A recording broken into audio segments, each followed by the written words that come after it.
సర్వోన్నతుడైన యేసయ్య నామమునకు మహిమ కలుగును గాక. మన ప్రభువు మన రక్షకుడైన యేసుక్రీస్తు నామములో అందరికీ శుభాభివందనాలు తెలియజేస్తున్నామండి.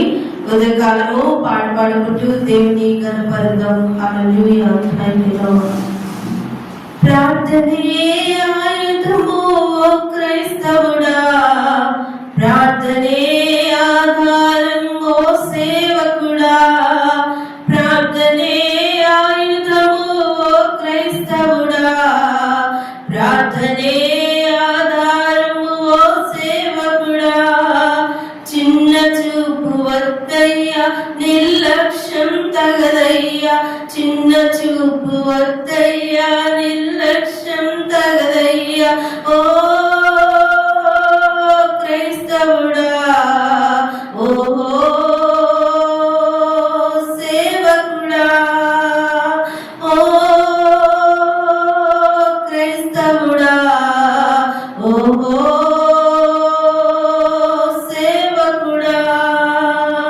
ప్రార్థనే ఆయుధము ఓ క్రైస్తవుడా, ప్రార్థనే ఆధారం ఓ సేవకుడా. వ్యసన పరుల వ్యసనముల విడుదల కొరకు, నశించెడి ఆత్మల రక్షణ కొరకు, వ్యసన పరుల వ్యసనముల విడుదల కొరకు, నశించెడి ఆత్మల రక్షణ కొరకు. నేడైనా ఈ క్షణమందైనా, నేడైనా ఈ క్షణమందైనా, అంగలాచుము కన్నీరు కాచుము, అంగలాచుము కన్నీరు కాచుము. ఓ క్రైస్తవుడా, ఓ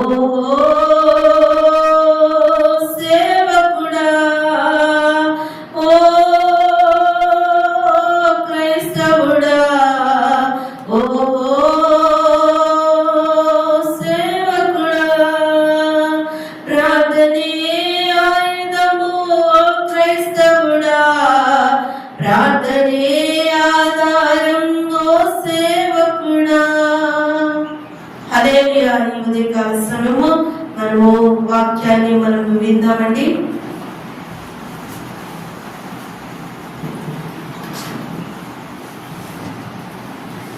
అందరికీ ప్రైజ్ ది లార్డ్.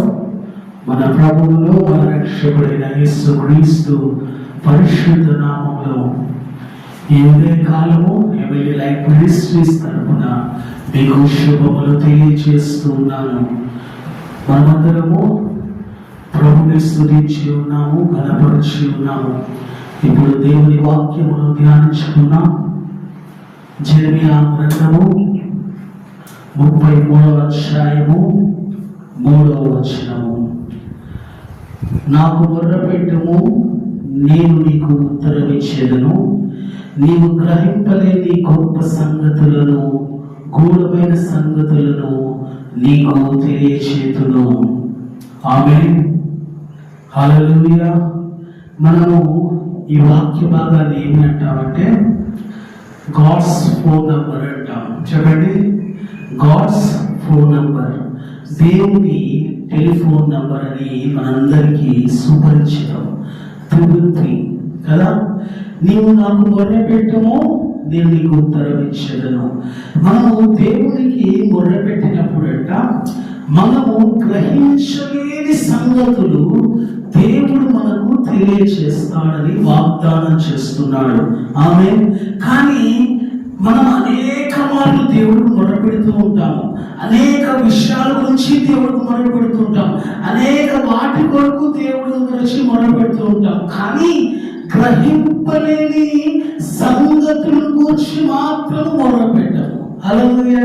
ప్రభా, నాకు ఈ పరిస్థితి ఉంది, ప్రభా నాకు ఆకలి ఉంది, ప్రభా నన్ను ఆశీర్వదించు, నన్ను విడిపించు, నన్ను హెచ్చించు, నన్ను బలపరచు, నన్ను స్వస్థపరచు, నన్ను నేను ప్రభు అనేక మందికి దీవెనకరంగా ఉండాలి, అనేకులకు ఆశీర్వాదకరంగా ఉండాలి, అనేకులకు హెచ్చైన వాడిగా ఉండాలి అని మాత్రమే ప్రార్థన ప్రార్థన చేస్తాం తప్ప ప్రభువా నీ వాక్యములో నుండి, నీ సత్యములో నుండి, నీ బైబిల్ లేఖనాల్లో నుండి నాకు మరువైన సంగతులు బయలుపరచని ఎవరైనా మనము మొరపెడుతూ ఉన్నామా? మనం ఏమి మొరపెడుతున్నాము? ఏ దినానికి అది అవసరాన్ని అక్కడను మొరపెడితే చాలు. కానీ మనము వాటికన్నా మించి మనం ఏం చేస్తుంటాము? మొరపెడుతూ ఉంటాము. గమనించండి, ఇక్కడ చాలాసార్లు నేను ఈ వాక్యం ధ్యానించినప్పుడు ఎంతమంది దేవుని సంగతులు తెలుసుకోవటానికి, గూఢమైన సంగతులు, మర్మములను, అంటే చాలా లోతైన వాక్యంలో ఉన్న సత్యమును తెలుసుకోవటానికి దేవుని దగ్గర ఎంతమంది మొరపెడుతూ ఉన్నారు అంటే చాలా తక్కువ మంది మొరపెడుతూ ఉంటారు.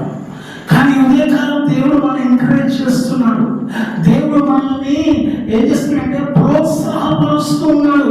నా దగ్గరికి రా, నా దగ్గరకు వచ్చి నువ్వు నన్ను అడుగు, నా దగ్గర మొరపెట్టు, నేను నీకు తెలియచేస్తాను. ఆమె ఇంకో వాక్య భాగం నేను చూపిస్తాను. ఇది ఇంకా అద్భుతంగా ఉంది. ఆమె హల్లెలూయా. ఇక గమనించండి, యెహోవా కీర్తన 119, 140. యెహోవా హృదయపూర్వకముగా నేను మొరపెట్టుచున్నాను, నీ కట్టడలు నేను గైకొనున్నట్లు నాకు ఉత్తరమిమ్ము. హల్లెలూయా. మనము ఎవరైనా కానీ దేవుడికి ఈ విధంగా ప్రార్థన చేస్తారా? నేను నీ కట్టడలను గైకొనున్నట్లు నాకు ఉత్తరమిమ్ము ప్రభువా. అది కూడా ఎలా అడుగుతున్నాడ? హృదయపూర్వకంగా అడుగుతున్నాను అంటున్నాడు. నాకు ఆ వాక్యం జరిగినప్పుడు నేను హృదయపూర్వకంగా ఏమడుగుతాను? ఈ లోకంలో ఉన్న వాటిని అడుగుతాను, ఈ లోకంలో ఉన్న పరిస్థితుల గురించి అడుగుతాను. కానీ దావీదు భక్తుడు ఏమంటున్నాడంటే, నీ కట్టడలను గైకొనున్నట్లు నాకు ఉత్తరమిమ్ము. నువ్వు నాకు ఉత్తరమిమ్ము. ఆమె ఏ విషయంలో ఉత్తరమిమ్ము? నేను నీ కట్టడలను అనుసరించడానికి, నీ కట్టడలను జరిగించడానికి, నీ కట్టడలను గైకొనడానికి నాకు ఉత్తరమిమ్ము. మనం మొరపెడితే దేవుడు ఉత్తరమిస్తానంటున్నాడు. మనం మొరపెడితే దేవుడు మనకి గూఢమైన సంగతులు తెలియచేస్తానంటున్నాడు.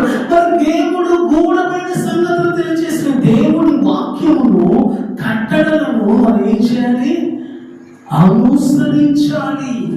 వాటన్నిటిని మనము గైకొనాలి. ఈ ఉదయకాలం దేవుడు మనతో మాట్లాడుతున్నాడు. దేవుడు అంటున్నాడు, నీవు నాకు మొరపెట్టావు, నేను నీకు ఏం చేస్తున్నాను? ఉత్తరమిస్తున్నాను. ఆమేన్. చాలాసార్లు మనము ఎవరికైనా మెసేజ్ పెట్టాము వాట్సాప్లో, వాళ్ళు చూసుకున్నారా లేదా అది మనకి ఎలా తెలుస్తుంది? చెప్పండి.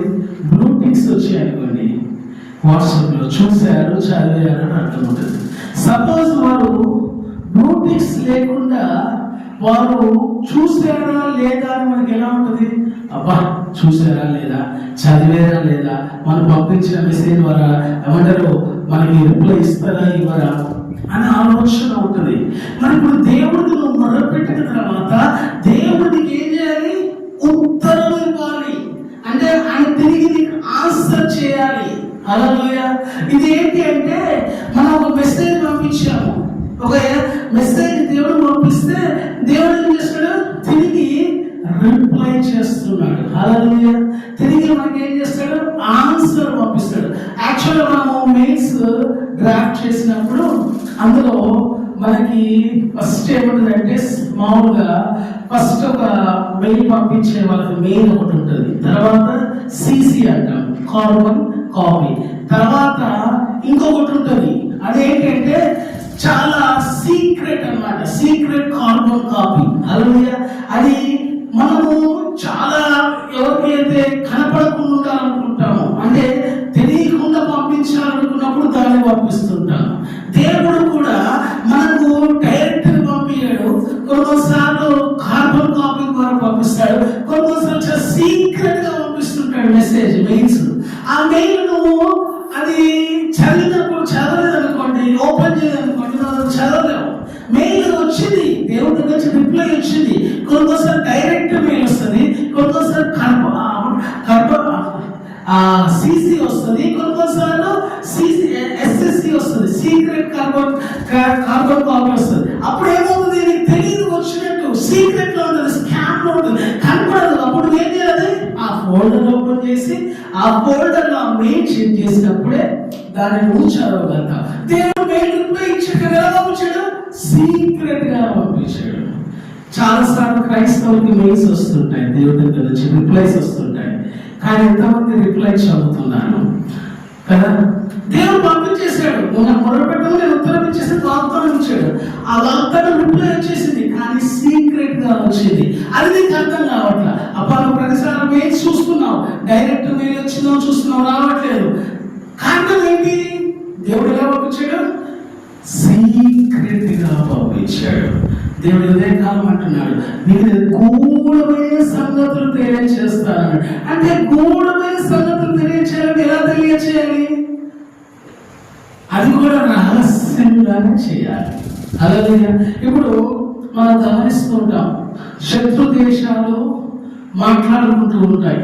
శత్రు దేశాల్లో ఏదైనా అందులో మన దేశం శత్రు దేశం ఏదైనా పన్నాగం పడింది అనుకోండి, అంటే దాడి చేయాలనుకుంటుంది, లేకపోతే ఏదన్నా ఏమంటారు అటాక్ చేయాలనుకుంటుంది. అప్పుడు శత్రు సైన్యంలో మన స్పై ఉంటాడు, అంటే సీక్రెట్ సోల్జర్ అన్నమాట. వాడు ఏం చేస్తుంటాడంటే ఇక శత్రు దేశంలో కదలికలను, శత్రు దేశంలో జరిగిన సంభాషణలు నిఘా పెట్టి అవన్నిటినీ చేరవేస్తుంటాడు. ఎలాగా, డైరెక్ట్ గా మెయిల్ పెడితే ఏమైపోతుంది, అక్కడ ఉన్న శత్రువు తెలిసిపోతుంది. దేవుడు అప్పుడు ఆ పంపించిన వ్యక్తిని ఏం చేస్తారు, తీసుకెళ్ళి హత్య చేస్తారు, మరణింపజేస్తారు. కానీ అతను ఏం చేస్తాడు, ఆ మెసేజ్ ని సీక్రెట్ గా పంపిస్తాడు. ఓకే, యూదులున్న తన దేశానికి, దేశ అధికారులకు, లేదా అక్కడ సైన్యానికి ఆ మెసేజ్ తెలుసుకున్న ఈయన ఏం చేస్తారు, ఆ కీడు రాకుండా, లేకపోతే ఆ దాడి చేయకుండా, ఆ అటాక్ చేయకుండా వారు ఏం చేస్తారు, దాన్ని ప్రొటెక్ట్ చేయగలుగుతారు, దాన్ని రెసిస్ట్ చేయగలుగుతారు. దేవుడు కూడా కొన్ని సీక్రెట్ పంపిస్తారు. ఎందుకు, సాధారణంగా నీ చుట్టూ ఉన్నాడు, నువ్వు చెప్పేది దేవుడికి మెసేజ్ డైరెక్ట్ వచ్చిందనుకో వాడు తెలిసిపోతుంది. కాబట్టి దేవుడు సీక్రెట్ గా పంపించి నిన్ను ఏం చేయాలనుకుంటున్నాడు, అలర్ట్ చేయాలనుకుంటున్నాడు. అదేంటంటే అలర్ట్ మెసేజెస్. సీక్రెట్ మెసేజ్ ఏంటంటే అలర్ట్ మెసేజ్. అది వచ్చినప్పుడు మనం ఏం చేయాలి, సిద్ధపడాలి. మనము అటాక్ చేయకుండా మనం దాన్ని డిఫెన్స్ చేయగలగాలి, అంటే ఆపగలగాలి. అది దేవుడు మాట్లాడే మాట అర్థం. అది గూఢమైన సంగతులు దేవుడు వివరిస్తాడు అంటే అర్థం ఏంటి, శత్రువుకు తెలియకుండా, శత్రువుకు అర్థం కాకుండా, శత్రువుకి ఏమాత్రము సంశయం రాకుండా దేవుడు తన చిత్తాన్ని మనకు బయలుపరచడం. ఆమేన్, హల్లెలూయా. ఇదే కాలము దేవుడు మాట్లాడిన మాటను బట్టి దేవుడికి మహిమ కలుగును గాక. ప్రార్థన చేద్దాం. పరిశుద్ధుడా మా ప్రియ పరలోకపు తండ్రి, ఇదే కాలము నువ్వు మాట్లాడిన సత్యమును బట్టి, జీవమును బట్టి, శ్రేష్టమైన మర్మమును బట్టి వందనాలు. నువ్వు మాట్లాడతావు ప్రభా, కానీ చాలా సీక్రెట్ గా నువ్వు మాట్లాడుతూ ఉంటావు. అది మేము గ్రహించడానికి, తెలుసుకోవడానికి మాకు సహాయం చేయండి ప్రభా. మీరు పంపించే ప్రతి మెయిల్ అది మేము ఎలా ఓపెన్ చేయాలి, అది ఎప్పుడు ఓపెన్ చేయాలి, ఏ సమయంలో దాన్ని చదవాలి, మాకు జ్ఞానం దయచేయండి ప్రభావ. విన్న వాక్యము వారి జీవితాల్లో కార్యం చేయడానికి సహాయం చేయమని, సంఘాన్ని, సంఘ పరిచయాన్ని దీవించమని, సంఘస్సును దీవించమని, సంఘ సభ్యుల కుటుంబాలకు కావలసిన ప్రతి ఆశీర్వాదము దయచేయమని యేసు నామములో అడుగుచున్నాము మా ప్రియ తండ్రి, ఆమేన్. హల్లెలూయా. అందరికీ praise the Lord. Pastor Swagat నా యూట్యూబ్ ఛానల్ సబ్స్క్రైబ్ చేయండి, లైక్ చేయండి, షేర్ చేయండి. దేవుడు మనందరినీ దీవించును గాక. ఆమేన్. Thank you.